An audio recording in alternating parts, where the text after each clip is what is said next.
Monday morning, everybody. We are an international show today. No, the background you see from my guest, for those of you watching on video, is not fake, but I'm going to hold you in suspense for a second and tell you more about that in a second. Welcome to No More Mondays. This is the podcast where we believe humans still matter, mediocrity is expensive, and ownership changes outcomes. As always, I am your host, Angie Callen, and today we are digging into a topic every single one of you should care about: stories. I am joined by Chad Peterson, coming to us all the way from Ecuador in the flesh where he lives. That is not a fake background, y'all. Aren't we all jealous? And he is known in our circle and beyond as the story catcher. More on what that means in a second. Chad's work centers around helping us uncover, preserve, and understand the stories that shape our lives. We're not just talking the big, obvious ones, hey, former engineer who loves people, but many times the stories and experiences that define who we are and how we move through this world, sometimes without us even knowing why that is the case. Stories are our identity, and often the thing that we're willing to tell ourselves is the most powerful. What does yours reveal? What does it reinforce? What happens if it is time to rewrite one of your stories? Get ready for the ride. Chad, welcome to No More Mondays. Welcome. Yes, I'm glad to be here. Yes, it is a real background. Why? You can see my laundry machine right behind me. I was trying to hide it, and I realized you can see the reflection of my shirt hanging up, drying in the glass. So I'm going to just move over and just own it. That is authenticity in the finest, and also a breadcrumb to prove real background. or the weirdest fake one ever. Or that too. You never know. So for those of you who track where I meet all the amazing people in my life, Chad is a long overdue on this show member of the Thing community, which just is a bunch of amazing people doing amazing things and helping others do the same.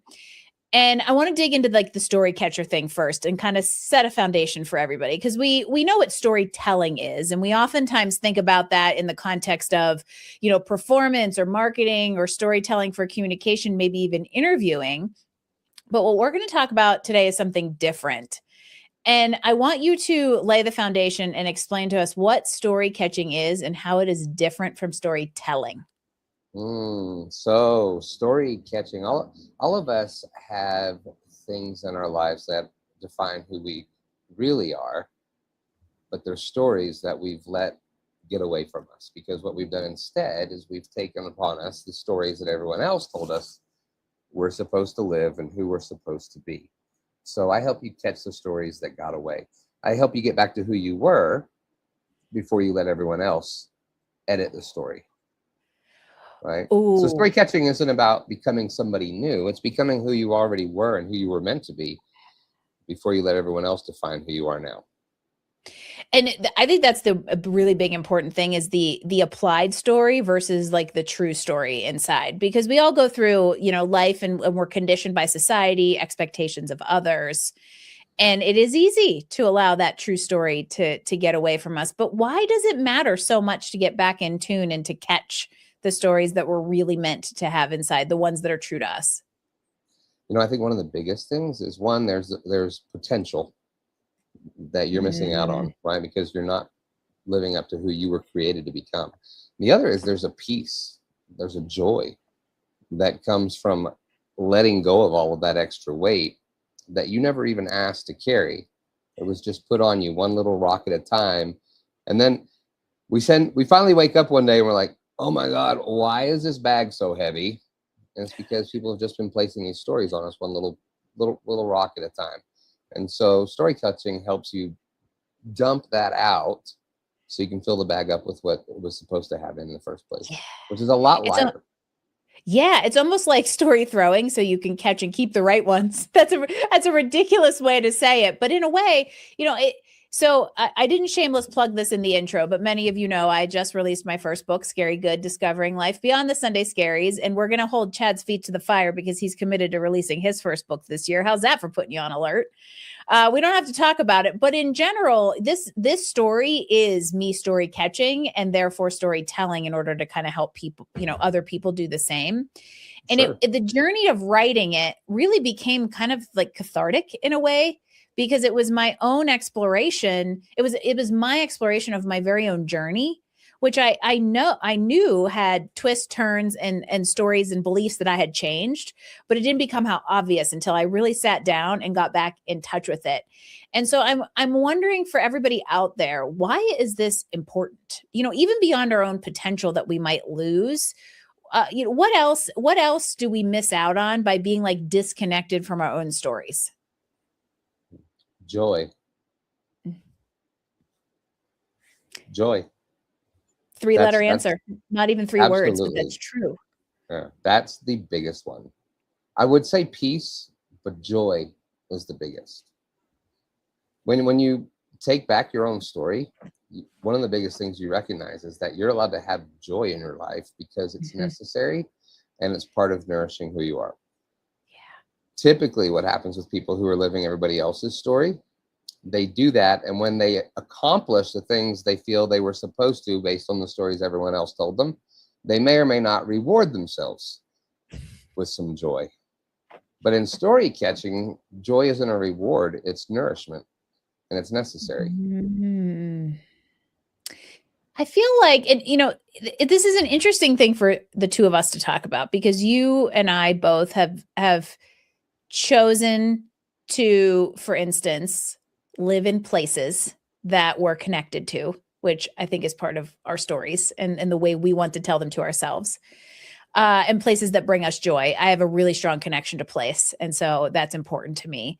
And we've also made life decisions to let go of stories that didn't serve us in order to get back in touch with the ones who that do. And so I think we have an appreciation for what it means to have joy. And it's sad that I feel like we've lost it in society. And we're talking about one of the reasons why, right? We've let it go and be at the hands of everyone else instead of ourselves. Yeah. We're always constantly in this go phase, constantly going, right? Which in story catching, we have a phase called go, right? We use a phrase called origin, and the G is go. But the problem is most people tend to start in go, and that's the hummingbird. We call it the hummingbird. A lot of people don't know this. The hummingbird, it's so small, but it burns so many calories that if it doesn't nourish itself in 3.5 hours, it can starve to death. And that's why they drink sugar water incessantly, people. They drink sugar. They drink joy. They drink something fun. And they do it because it nourishes them and it gives them the strength to go where they need to go and to be where they need to be. And they also have the ability to fly in any direction or to hover when they need to sit still. And so the problem is that we're always going like a hummingbird, but we're not nourishing ourselves. Think about that for a second. We're always going like a hummingbird, but we never stop and allow ourselves the sugar, literally and figuratively. So I want to go back to this concept of origin, and we don't have to work through the whole framework, but if G is where a lot of us start, we're missing a step that is the O. Fill me in on that. So O is orient, associated with the serpent. So there's 4 animal spirits in Andean culture that are very revered. And the serpent represents being grounded, because what's more grounded than a snake? Its entire body. That's very true. Is grounded, right? And so there's a lot of tools and things that we teach with story catching around the serpent. But the biggest part is that you have to know where you are before you can go where you want to be. Right? You can put a location in the GPS, but if it can't figure out where you are, it can't give you directions. So you have to know where you are first. And so we orient. We learn how to ground ourselves and recognize that right now, in this moment, I'm enough. And not because of anything I've done, but because I exist. And once I learn how to be, then I can become. And I get to become because I get to choose it, not because it was placed upon me. So after we orient, we start to reveal, and we move into the jaguar. The jaguar sees in the dark. The jaguar hunts. The jaguar in South America has no natural predators. It's the top of the food chain. And so we go and attack the prey. We go find and identify the stories that aren't ours. And we figure out why they're still here, why they think they're serving us, and how we can let them go. And if letting them go is a good thing. So first we figure out where we are. Yeah. Then we reveal the stories that aren't ours. Then we imagine the possibilities, which now we move into the hummingbird. Okay. Imagine is the hummingbird. I'm like, the hummingbird is one of the 4. Please tell me. Okay. Yeah. I'm writing these down, you guys. This is how good this is. Imagine is the hummingbird hovering, seeing what's possible. What happens if I choose a different story? What if I tell it differently? And so we work with that. We look at different perspectives and like, okay, well, let's look at the story from this. If this person were to tell it, or if my coffee cup were to tell me the story today, what would my coffee cup tell me, right? We start to think differently. And then as we imagine what the possibilities are, then we go. But we have to imagine first. The problem with adults is we suck at imagining. We confuse planning with imagining. Or strategy with imagining. Or strategy. Yeah, absolutely. So first we learn how to imagine. We learn how to play, and then we go. And when we go, we start off with, you and I've talked about this, first pancake mentality. Yeah. Which, guess what the first pancake is, everyone? Never perfect. Never perfect. But just because the first pancake sucks doesn't mean you don't make the next pancake. You don't cancel breakfast. But when we do something and we screw up, we're like, well, never mind. I wasn't supposed to do this with my life. We give pancakes more grace than we give ourselves. How ridiculous is that? But it's also pretty true, right? Mm-hmm. Throw out the first one or eat the first one and know it's just not very good. And also, by the way, if you would like to go down a Wikipedia rabbit hole, there is a scientific reason for why the first pancake doesn't come out very good. That is for another show. However, you don't throw out the whole batch of batter because the first one didn't come right. You keep making them. Exactly. The batter was usually not the problem, although it can be, right? You never know. But why? Like, it's like we throw out our own entire batter. Like, let's just baby out with the bathwater. First one sucked. Exactly. And usually we don't even throw the first pancake away. We still eat it. Yeah. Right? I eat it. I eat it to taste how it is. So the hummingbird is first pancake mentality. It's go do something, be completely messy with it. Go in with the idea of, you know what? I'm going to suck at this. And you know what? It's okay because I'm sucking on this nectar of joy and I'm going in with it because it's my story. And if I'm going to suck, then right now I'm going to suck. But then the second, the third, the fourth pancakes start coming out and we start seeing, wait, there's something to this. And so the last two things we do is we integrate and we normalize. That's the last two letters, which takes us to the condor. And the condor is the largest flying bird in the world. 6 foot the condor wingspan. doesn't really flap its wings. It soars because it knows how to use the energy that already exists. And it can go like 200 miles, y'all. They're amazing birds. They're near extinct here in the US, but there are some. We have seen them in Zion National Park, which you want to have a spiritual moment, that's the place to go see a condor. But who wouldn't want to go who wouldn't want to become get the perspective of a hummingbird and then go soaring 200 miles above? Like, how cool is that to just think about? Imagine how cool is that to imagine? And the thing is they soar. They don't fly. They're not flapping their wings. I live on a balcony here. You can kind of see down below. And there's a cousin to the condor, the turkey vulture. And I see them flying below me. So that's how high I am. And they catch the energy that's already there. And there was one day where one of them actually spiraled upward and then flew over the house that I live in and never flapped its wings once. And I remember journaling, I want to be that. I want to be able to soar and use the energy that already exists because I'm filled with joy and not because I'm in this constant flapping and hustling and trying to do all the things everybody says I'm supposed to do. And that's what story catching helps you do. It gets you to this place where you can nest high above everyone else. You can see things from another perspective. You're filled with joy. You're grounded. You know who you are. You know that right now in this moment, you're enough, and not because of anything you did. And you can attack the things that are being put on you by everyone else and their stories. And that's why we call it origin, because we get you back to who you were before you let everyone edit the story. But the thing is, it's a spiral, right? Because people do this, they're like, yeah, Chad, but I know I'm going to screw up and that's fine. Then you orient again and you ground. Yeah. And that's not failure because it's a spiral. It's meant to go back. You're supposed to orient again. It's just that when you orient after you've been story catching, you orient from a higher place than where you were before.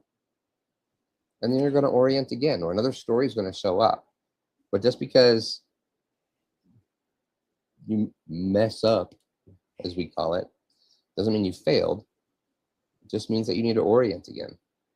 And maybe there's another story that you need to uncover. I want to talk about the fail thing again, because this goes back to first pancake, right? And I think that I will say that I think one of the reasons we don't explore our own stories and we don't go back to the origin is fear of what we're going to find out, fear of not being able to do it well. And that, I think that is something that way holds us back, is we just have this like perfectionist, performative mindset in society today. Social media hasn't helped. How can we just get over that in order to get back in touch with the origin? How can you get over what now? This fear that holds us back, the first pancake syndrome. So then we would orient first. We would get in touch with the serpent. We would recognize where we are. And then we would allow the jaguar to reveal the stories that are creating the fear. Okay. Because the fear comes from a story. True. Okay. So we reveal the story. Okay. We identify the fear. I'm not afraid. Fear is something that shows up to hold me back. Fear is separate from me. So what we do is when we identify these stories and these things, we name them. Yeah. And then we separate them. We put them outside of us. And then I have a conversation with fear. Why are you still here? What are you afraid is going to happen to me if I let you go? What is it that you're trying to protect me from? And now when I'm afraid, I go, fear's showing up. Let me go talk to fear, because I'm not afraid. Fear is, for some reason, afraid, but I'm not. Yeah. Fear is not my identity. Fear is something separate. Okay. That's not where I was trying to get you, but that's where I needed to get to, is that fear and failure aren't an identity. They are emotions and circumstances that oftentimes signal something. Like you said, right? Fear shows up. What is that trying to tell me about my story? And also, like, again, failing first pancake is not a catastrophe that means the whole thing. We shouldn't fear that, but for some reason we do. And so now I'm curious, let's say we get ourselves to the point of snake to jaguar, and we don't like what we have found out, right? A story that we very much don't like or don't want anymore. What do we do? Actually, what happens and what do we do? Right. So 2 things. We're always going to orient. We're always going to ground again, right? Because sometimes when those scary stories show up, that's why we teach people how to orient first, right? What happens, right? Your nervous system starts to tense up. We call it the snake coil, right? Are you chilled out like a snake, just, on a rock, sunning themselves on the rock, yeah. Right?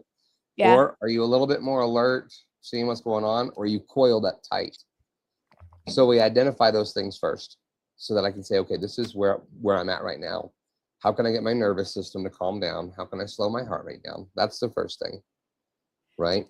Once I do that, now I'm in a place to take that story that I don't want and I don't like, and I can start to imagine life without it. I can start to imagine the possibilities. Story catching, we spend very little time in the past. This is not a trauma thing. We're looking for the things that show you, hey, yeah, that trauma happened, but look at this moment where you beat it. Look at this moment that was contrary to what the story is that you're always telling yourself. Let's imagine what's possible. Let's move forward. So it's very forward thinking, right? I'm not a trauma counselor. I'm not a therapist. And that's an important distinction here for anybody out there who's going, what the heck are these two talking about? This is like so woo-woo, go to the therapist. This is a different relationship with your stories than unpacking them from like a clinical or a traumatic standpoint, and more about how they help us understand the patterns with which we go about life. And maybe that was a distinction that I should have set for everybody practically earlier, is that like story catching is about understanding your inner self so that you can be a more authentic outer self and understand that better and choose what patterns to keep and what patterns not. So it's very forward thinking and action oriented. Yeah, and there's just a power that comes with knowing that you are choosing. But first, you have to get to the point where you can really actually recognize and admit, I haven't been choosing. Right? That's the point that people start to break through, is when they're like, holy smokes, I thought I'd been choosing this whole time, but I haven't. Yeah. Now I have permission to choose. Let's go imagine what that's going to look like, and let's go first pancake the hell out of it. How fluid does that sound? And for all of you out there who have written, second shameless plug, Scary Good, Discovering Life Beyond the Sunday Scaries, what Chad is talking about, at least at the beginning, with the realization that you have a choice and the understanding of where you've exercised it and not, is very similar to what I talk about as design versus default. Because everything in life is a choice, even not making a choice. And we can either accept that, understand it, and exercise the agency that we have, or we can not make choices and accept the default or accept the circumstances and the lack of joy that we have. And this is a way to really lean into that. And you're not going to like what you find, people. Inner work is not the prettiest shit on the planet. However, we become more whole, purposeful, impactful humans because we're reaching our potential and we have found a way to exist joyfully in our own skin. Exactly. And remember that it's your own skin, right? You get to do what you want with it. You can even shed it like a snake. You can shed it, which we do talk about that. We call shedding the skin is a morning practice we do, where we set a timer for 10 minutes and you just write. You don't write about anything. You just write. You don't even go back and reread it. You're just unloading. You're shedding the skin for the day so that you can ground. Okay, this is where I am right now. We do a thing called serpent breath. I don't have to talk about that right now. But, and then I go about my day and I imagine what the day is going to be, and I go and I integrate and I normalize all these new things and I soar, and it's a beautiful thing. You know, I spent so much of my life performing on stage, and story catching allows you to stop performing on stage and take back the pen and be the script writer instead of the performer. That's what it's about. You know, I tried to be the good husband and religious guy and all these different things, and I sucked at it. I made horrible mistakes, right? But I tried because I thought there was this reward that came from performing. And at the end, I couldn't put it up, continue it, because it's just not who I was, and it ended up making things happen, right? I went through a horrible divorce. I got asked to come teach at a retreat here in Ecuador. And my imagining go moment was my first time ever leaving the United States, my entire life at age 50, right? Not knowing the language or anything like that. On the last day of the retreat, everybody got on the van to go back home, and I took off my suitcase and I said, I'm going to stay. And people thought I was nuts. But there was this old version of me that would have taken too much of that into account and said, everybody's going to think I'm crazy. Who do I think I am? I can't do this. And then I went down this crazy path of studying Andean culture and combining it with narrative coaching and journal therapy and creating this whole story catcher thing. I started going out dancing at discotheques, learning how to salsa. I got tattoos. I got a big tattoo of the Chicana on my chest, which is related to the 4 animal spirits we just talked to. It played a huge part in my healing. And you know what? I had people message me and tell me that they unfollowed me because they thought I was throwing my life away. They thought I was making mistakes, that I was going to become some alcoholic, tattooed out hippie living in the mountains. And a year after some of those people did that to me, which in the past would have crushed me, but instead I was like, wait, this is my story, not yours. Now the first draft of my book is done. I just had my first retreat with 7 people who came here to experience the magic of this place. I've got a group coaching program. I've got one-on-one clients. And my story is helping other people uncover and find their story, because I stopped performing. stopped worrying about what everybody else thought, and I got to go be me. So that's what story catching is about. That's a good summary. And what I'll say to this is, if you've listened to this show even a handful of times, I fully believe that all of us have a purpose on this earth, and that purpose is to impact others in some way. It could be one person, it could be a million people. It doesn't matter if it is the purpose that you've been given to carry out. If you find it and you create that impact, that's a life well lived.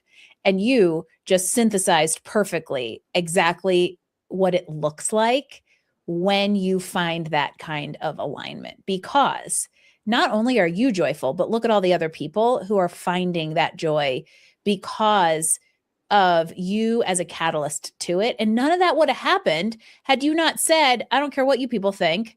Also, I'm an untattooed, not really alcoholic hippie who lives in the mountains too. I think it's a pretty sweet lifestyle. And by the way, I'll have a drink. I'm not an alcoholic. Let's clarify a little disclaimer. There's a difference. But ultimately, if you don't allow yourself to understand your own stories, you'll never be able to be a support system for someone else trying to do the same. And in some way, shape, or form, all of us are are here to carry out a purpose like that. And I am a huge fan of tapping into potential and living life on your terms. And there is pretty much no better example than Mr. Chad Peterson right here, coming to us from Ecuador, and the place that became the thread that binds. Very nice.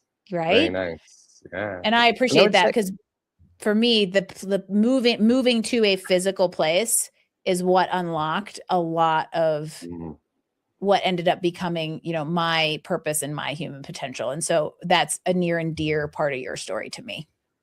Oh, well, I appreciate it. And for those of you who are listening, guys, I agree with Angie that we all have a reason we were created. I believe that we're all connected. But what that impact is that you're going to have, or what your purpose or why you were created that's up to you. Don't go do it or be it because Angie said you have to go have an impact. Don't or because Chad says go be a hummingbird. Yeah. You have to just first you can figure it out for yourself. Yeah. But it starts with what I tell every client at the end of every call. And we breathe and we look at the river over my shoulder and we remind each other, right now, in this moment, I'm enough. Not because of anything I've done, but because I exist. Say that again for everybody as we wrap up. Right now, in this moment, I'm enough. Not because of anything I've done, but because I exist. What relationship do you have with your stories? Are you a snake, or have you risen above to glide like the condor? Chad Peterson, this is a pretty incredible conversation, my friend. Oh, thank you. I'm glad to be here. Before we close out, tell everybody where they can find you and find out more about the Andean culture with which you help people live better lives. Yeah. How do they find you? Chad Peterson on LinkedIn or Facebook, The Real Story Catcher on Instagram.